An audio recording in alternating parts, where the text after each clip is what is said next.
Domestic violence in ancient Roman households was a pervasive and legally sanctioned reality, deeply embedded in the social and legal structures of Roman society. It was primarily framed within the concept of patria potestas, the father's power, and manus marital authority, which granted male heads of household extensive control over family members. 1. Legal and social framework. Patria potestas. The paterfamilias male head held legal power over his children. Wife, if under manus, slaves, and clients. This included right to punish, physically use vita necessque, power of life and death, ability to sell children into slavery or kill them, especially infants exposed due to deformity or poverty. Marital authority. Wives under manus were legally considered daughters of their husbands. Even in more common free marriages, husbands held social license to discipline wives, slaves, no legal protections. Corporal punishment, sexual exploitation, and lethal violence were commonplace. 2. Forms of domestic violence. Wife beating. Socially tolerated if deemed corrective. Cato the Elder famously said, "If you catch your wife in adultery, you would kill her with impunity. If she caught you, she would not dare lay a finger on you." Child discipline, severe physical punishment, was normalized as education. Sexual violence. Enslaved people were especially vulnerable.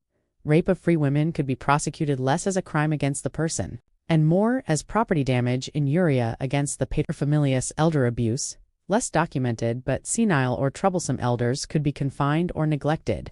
3. Limits and social expectations. Though violence was permitted, Roman ideals valued moderation, moderatio, and severity, severitas, in balance.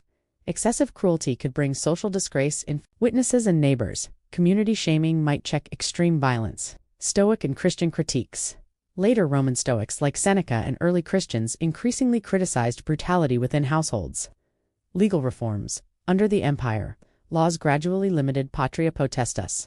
Emperor Hadrian II CE forbade killing without judicial review. Constantine IV CE criminalized killing children, and infanticide declined with Christianization. For class and gender nuances, elite women could leverage family alliances for protection. Divorce was possible, though socially costly. Poor families, violence was common but less documented. Slaves and freed persons.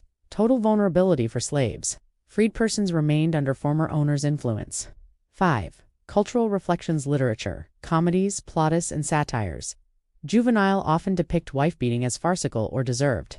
Legal texts. The Digest of Justinian records cases debating reasonable chastisement. Graffiti and letters. Rare personal accounts. For example, Vindolanda tablets hint at domestic tensions. 6. Contrast with modern concepts. Roman domestic violence was not understood as a crime against an individual's rights, but as an abuse of household authority. The state intervened only when violence threatened social order. For example, killing a citizen without cause or property interests. Conclusion. Domestic violence in ancient Rome was structural, legally endorsed, and culturally normalized, yet contested in practice. It reflected a society where hierarchy, honor, and property outweighed personal autonomy. Understanding this history highlights how deeply gender, class, and power shaped private life, and how legal frameworks can either perpetuate or challenge violence within families.